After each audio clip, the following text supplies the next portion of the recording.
Good morning, everybody. It's Talented Tuesday and it's the 28th of April 2020, just in case you've forgotten. Now, this is all about strengths actually, and your strengths, but I have to point out, and probably all of you noticed yesterday, that I thought when you're going on live, there's a countdown and you see it going 1, 2, 3, and then there's a cross. And of course I went like that, did that twitching of my nose, so I didn't know that would be noticed, but that was the first thing probably people saw. Now it reminded me of, I think it was Elizabeth Montgomery of Bewitched, and she used to do that, twitch her nose, and things would kind of miraculously appear, or things would happen. I wish I could do that for the coronavirus. Sadly, it's not possible. I don't have these kind of powers, which takes me to willpower. Now, I have my willpower, yes, it can be strong, not when it comes to chocolates, but I decided that, you've probably noticed, I've decided to use one of the children's hairbands here, because if the hair keeps falling in my eyes, I'll be getting the scissors out again and creating my Frexit moment, which was, although it was funny for everybody else, it's taken me now about over a year to grow out the fringe. Anyway, I love I was watching this morning, I've done my physical exercise in my mind. My daughter, well, all my children love physical exercise. I was watching her and it was all speeded up, and I thought that is absolutely fantastic. So within about 2 seconds, I'd done all her exercises in my mind, and then I went back to doing my diddly squats. So I don't know if you saw the photo of the frog yesterday lying in its back and imagining that's me. So I'm imagining I've done all the physical exercise and I'll be going back to my diddly squats each morning. Anyway, they do say, of course, when you're looking at these exercises and envisaging yourself doing them, that it does help you, and it certainly helps me. So the other thing, the connection I have, I don't know whether it's the Scottish-Irish thing. I think I must have Irish roots, maybe with a red head, or used to be red-headed, as I've said before. But always, in fact, it's a good friend Dave, and I think there's a Barbara as well, as a few people post up things, and they post up things that I'm actually going to be talking about. So there must be kind of some telepathy across the ether here, which is wonderful. We're all connected in some way across the world. So this is all about your talents and your strengths, and never forget that the greatest strength comes from the greatest challenges that you face. And of course, we have to look after ourselves. Self-care is really important. And I think that was one of the posts up this morning. We really need these positive posts. I can't stress enough that there's so much negativity. It's just bringing everybody down. And I noticed that there's now people posting up that children can have COVID toes or something. I mean, I really don't know. I think that we have to be careful about where we find the information. Find a credible source. Don't buy into all this, which could be fake news. We don't know. But it's so debilitating. So I try and only watch your news once a day or something. That's enough, or you can find yourself just overwhelmed. So many of you already know I'm absolutely passionate about people. I like meeting people. I love being with people. All different types of people. We're all different, and that's the kind of beauty of the individuals. I also never really have ever let go of my vision, which started many years ago, of helping each individual realise their true potential. Now, it was with this in mind that I actually developed Mind Circles, my ABC techniques, my Mind Bites. But of course, I can't change you. Only you can change you. So today is all about talents. And no matter who you are, where you are, you do have talents. You've got strengths. Maybe you've even forgotten what strengths you had. And the problem is that we find it difficult to find our talents and strengths. We're probably so busy focusing on other people, looking at what strengths they have. Now, just to help you, you've maybe been through Belbin and psychometric tests. This is very quick. It's not really scientific, although it's proved to be very effective in helping people. And it's the shapes exercise. And I'm going to put it up again, and it's 5 shapes. There's a circle, a squiggle, a triangle, a square, and a rectangle. Now you can all look back at that, but I thought I would maybe describe them actually here today because it will help you understand. Each one of you will have kind of a dominant shape there. Now, as I've said before, mine is squiggle. Now, my strength as a squiggle is I have lots of creative ideas. I mean, my head can be so full of them. So it's an amazing strength to have. But the downside is I can get removed from reality. I'm off. I'm going to solve the world, you know. So if I'm talking to people when my ideas come up, I've often been told, well, could we maybe start with that idea in Glasgow, then we'll move it round the world. So the squiggles are great idea people, but you can get removed from reality. The circle, these are people who love people. I like communication. It doesn't mean, I said to somebody, I think it's being social, but that's not it. It's not a party goer. You might be a party goer, but I'm quite introverted. Although you might not think it, this is quite daunting for me to do these things. But when I've got passionate about something, then I find it sort of easier to maybe talk. So the circles are people who love people. And the downside to the circle is that I think we can be over-trusting. I know that, and I have over-trusted in my days. That has caused difficulties and challenges for me. But I still trust people, and it's kind of difficult. But I think if you have positive people who support you, they're the ones who can maybe give you a slight insight into, are you sure now? Are you using your intuition? Should you be trusting that person? The triangle's actually my third shape, and the triangles are what they tend to be accountants and economists, and I see there's Sean there. So whether he is or not, I don't know, but the triangles are goal orientated. They know where they want to be, where they want to go. They're the people who would be good for me in my squiggle. They'd say, that's fabulous, but kind of let's get back to the point and slow things down. So the triangle, though, the kind of downside to them is they can sometimes, if that's their dominant shape, their first one they choose, they can be, it's my way or no way. So we have to be kind of careful there. But then they've got the others round about them. If you're in a team or a family, it's interesting to do this with a family because you can find out that you all maybe have different strengths. Now the square, well, we'll take the rectangle first. The rectangle are very, they're organised people. Even in their mind, maybe the room isn't organised, but they will be organised in their mind. And there's times when I need to bring that in. I know when I need to clear my desk and I know where it might look messy to you, but I know where everything is. And the rectangles, if you want to have them on side, they're kind of open-minded and they will listen to the squiggle with all their ideas. Sometimes they can get a wee bit staid, perhaps, set in their ways, which takes me to the square. Now, they are really organised. Absolutely, you know, if you have them, that underpins your whole organisation. They're fabulous because they will be focused. They will do things bit by bit. They will take steps, each step at a time. But what you find if your square is your dominant shape, you can sometimes be closed-minded to, like me, my squiggle. So if I want to persuade you, I need to explain the benefits to you, what's happening, why you should maybe listen to me. So if you look at all these shapes, there's positives and negatives in each, and nobody is right or wrong. It's not for labelling you to say, oh, you're a shape and you're this, you're that. It's not to do with that. So it gives you a little insight into maybe where your strengths lie and what you could work on. And for this kind of purpose, try and forget the negative side of these. All the positives are your strengths.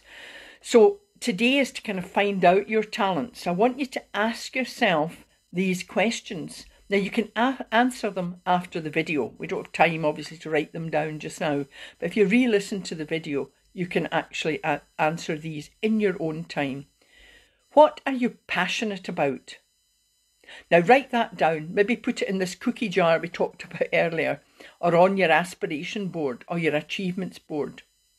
What are your strengths? Maybe use the shapes, see which one, where you would slot in with that, with your strengths. What do you do really well? What things do you do really well? We can't be good at absolutely everything. But people are finding new talents every day in this. We've got time now to maybe draw, paint, bake. So you're maybe finding a talent. Maybe after this is all over, you'll become a chef or a pastry chef. Who knows? And are you using these talents? And this is the time where you've maybe got time on your hands that you can do that and involve the children, get other people involved. And even if it's sort of distancing, I know we can't be with all our family and we're missing them, but you can maybe share your talents with others. You might have a talent for quizzes. I'm hopeless at answering quiz questions. I don't seem to have that talent of the minutiae, you know. But there's people who just, their talent is they can pluck an answer out the ear from, you know, what was Queen Mary's, you know, what was she wearing when she was announced queen or whatever. Really trivia, and some people are really good at that. And just remember, everyone is different. And I've never been one to follow the crowd, and that can actually get you into trouble. But I'd rather kind of not do that than just follow like sheep. So you kind of have to have your own mind. Now, sometimes we follow the crowd because we don't want to stand out. We're afraid. And then you kind of let fear rule your life. And if you let fear rule your life, you're limiting like the opportunities. You're ignoring these opportunities and not seeing all the wonderful things round about you. Now, once you know, of course, you've got to know your talents and strengths before you can improve on them. So it's very, very important that you shouldn't hide away and bury your talent. Anything that you do that you're strong at, don't bury it. Even share it with others. Now, no one likes a know-it-all. And I'm sure you've come across lots of these people. Oh, I can do this, I can do that. And that's being boastful.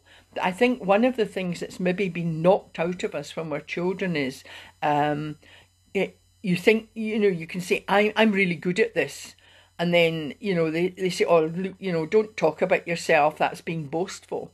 But in fact, we need to sort of remind ourselves, not boasting, but just remind ourselves what talents we have.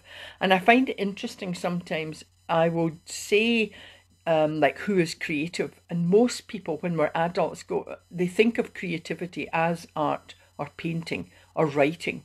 And they'll go, oh, no, that's not me. Now, you ask a primary school child of 5, now, who's created, do me a drawing, every hand will go up and they'll go, me, and they'll draw anything and everything. And then that's kind of knocked out of you sometimes, not always. But I know years ago, I think a lot of focus in schools was maybe on the scientific subjects, the maths and the arithmetic. We can't be good at everything. And sometimes the creative children were maybe sort of left behind, or they're only good at art, you know. Now, I know my son kind of suffered from that. And it's difficult because that, I suppose partly parents don't see maybe children who are good at art and poetry and writing going to make a living. And of course, parents worry about their children. They're going, you need to go into a career where you can make money and you can establish yourself and have a regular income. And that's possibly true, but really never lose sight of your vision. You just don't know where that's going to take you. And of course, if you're working in a team or in a family, share each other's strengths. There's nothing worse than that. Now, I've got more questions. I want you to ask yourself, what are you afraid of? What fear? What are you afraid of? What fear do you need to bury, get rid of? Now, you have a choice. And I've said this before. Do you want to live in fear, or do you want to move forward with strength and positivity? So, another exercise, I'm afraid, making you work today, forcing you to see the video again and again. But to find out your strengths and your talents, you need to ask these questions and answer them honestly. Now, do it yourself. You don't need to be sharing these, because there is a tendency when we try and do things for ourselves, others laugh at us, like, what are you doing these exercises for? So find yourself a nice space and time, and this will help you focus on your dreams and your vision. The first question is, what did you love as a child? The second question, what do you spend most of your time doing? The third one is, what do you spend most of your money on?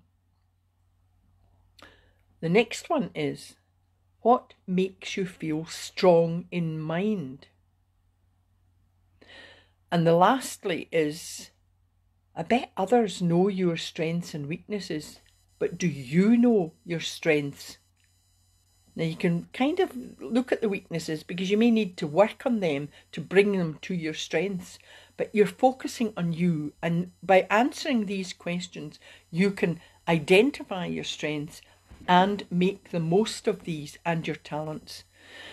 Now I'm back to sounding like a broken record, and I sometimes think, oh, what am I going to talk about today that's different? But I have to end up with, and I make no apologies for this, because doing these little things will be therapeutic. They help you, and they will help you realise your true potential. The first one is write down your thoughts.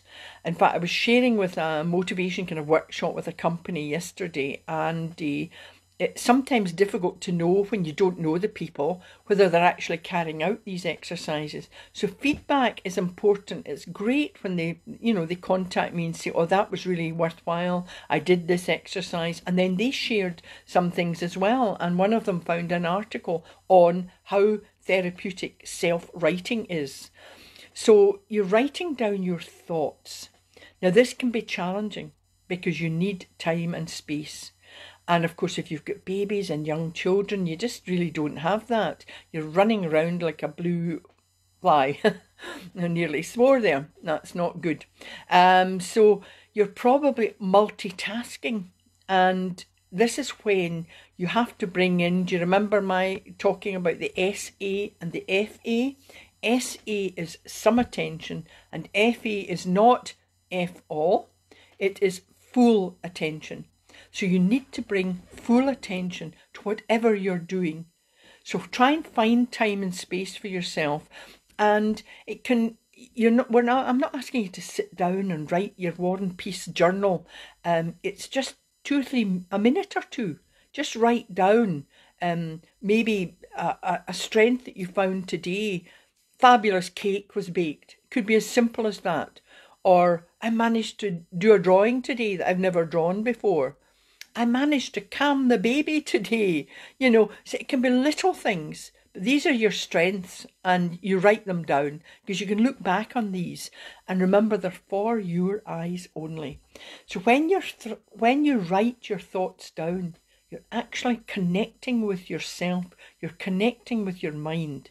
And remember, the mind is extremely powerful. The next thing is, that I said before, don't compare yourself to others, and that's true. Don't look at others because you're not seeing the true people. You'll go on Facebook, social media, even celebrities, and they look all these wonderful people. You're not seeing or knowing the actual person. They will have strengths and things, but you're not seeing the true person. So what you have to do is, for your talents and strengths, is look for someone who inspires you. And look for what talents these people have, because when you do that, that will then inspire you. And as I say, if people share their strengths with me, and please do, might have something that you have a strength you didn't know about after doing these exercises, I'd love to hear from you, because that then inspires me. And then it gives you other ideas. You can, take their ideas and kind of extend on them, and you can end up making the best of yourself. The next thing is be open to change. Life is constantly changing, and we've seen that with the recent crisis. So if you're going to make the most of your talent, you need to embrace change. Don't be afraid of it.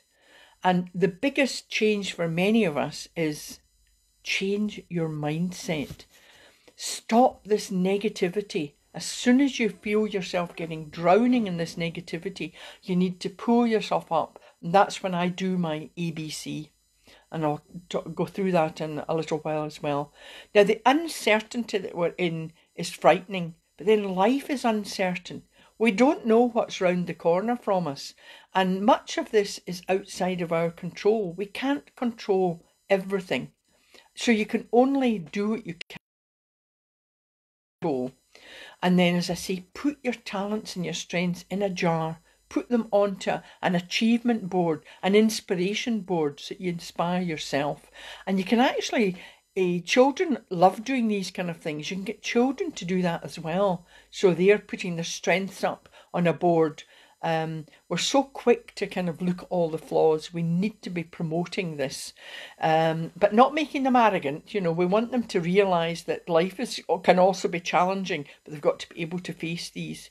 Now, as George Bernard Shaw said, progress is impossible without change, and those who cannot change their minds cannot change anything. So the changing your mindset is important. Now, kind of coming towards the end, but know-how. Know-how is important. Once you identify your strength, your talents, whatever you have, it's important to gather as much information on that talent so you can make the most of it. And that was Nelson Mandela, I think. He said that education is the most powerful weapon which you can use to change the world. So I hope you've enjoyed that. I'm going to do my wee Mind Bites meditation in a little while. Remember, smile is free and it makes you feel good. Laughter is the best medicine. But I thought that we'd do the golden sphere. People seem to like the golden sphere. And I think the golden sphere meditation, my Mind Bites meditation, will take you within 2 minutes. I think it's about 2 minutes long. It will take you into a space where you feel warm, you feel secure, and then you can think of your talents, connect with your mind, and it just takes yourself forward. And we need something that promotes us feeling good. So if we all want to sit again nice and comfortably with our feet on the ground, and I'll take you through this. Now, this golden sphere meditation will help you feel safe, you will feel secure, and it protects you. Now, I'm not claustrophobic, so I'm quite happy to step into the golden sphere whenever I want. But if you're claustrophobic, you don't need to. You can stand beside it and you can still feel the warmth of the glow. So if you close your eyes now and a deep breath in, the B is the effective breathing, remember, from the tummy, from the diaphragm. So as you breathe in through your nose, your tummy's expanding out, your diaphragm's out. So it's from the base, not from your shoulders. So breathe in through your nose to the count of 3. 1, 2, 3. And hold. And then exhale slowly. Imagine yourself standing on sun-drenched sand. Feel the sun on your face. Feel its warmth. You feel relaxed. On your right, there is a large golden sphere. You feel relaxed and safe. Its glow is all around you. You feel its warmth flow through your body. You feel confident. You feel secure. Now you can stand beside it, or if you're able, you can step inside the large golden sphere. You feel the warmth and the calm engulf you. You feel protected and safe. Now take a deep breath in through the nose again. Hold and then exhale. Now breathe in again and then exhale. Now you can step out of the golden sphere, open your eyes, you can still feel its warmth, and you can say your affirmation then. I feel warm, I feel confident, I feel relaxed, I am safe and secure. I know I can step inside the golden sphere anytime I want or need to feel safe and secure. And thank you. And you can stretch again, stretch and yawn and just shuggle around. Nice Glasgow or Scottish expression, and just to relax you. I hope you've enjoyed that. If there's any particular meditation, I've got them on my website and they are for sale, but just now I'm doing one or two every day, a daily one. And please contact me and feel free to let me know what your strengths are, what your shapes are, and I'll clock in with you tomorrow. Now, what am I having? What did I decide to do? I chose the titles this week. We're going to have Wonderful Wednesday. So I hope you find some strengths that are absolutely wonderful for you, and I will join you tomorrow. And thank you very much thank you very much. Somebody's already, I think, posting cooking. Somebody's saying what they are. So you hopefully will work on all the strengths of your shapes and bring in all the other shapes. Find out what your partner is and just have a wee bit of fun, almost like a game. Anyway, thank you very much. Bye for now. Have a great day.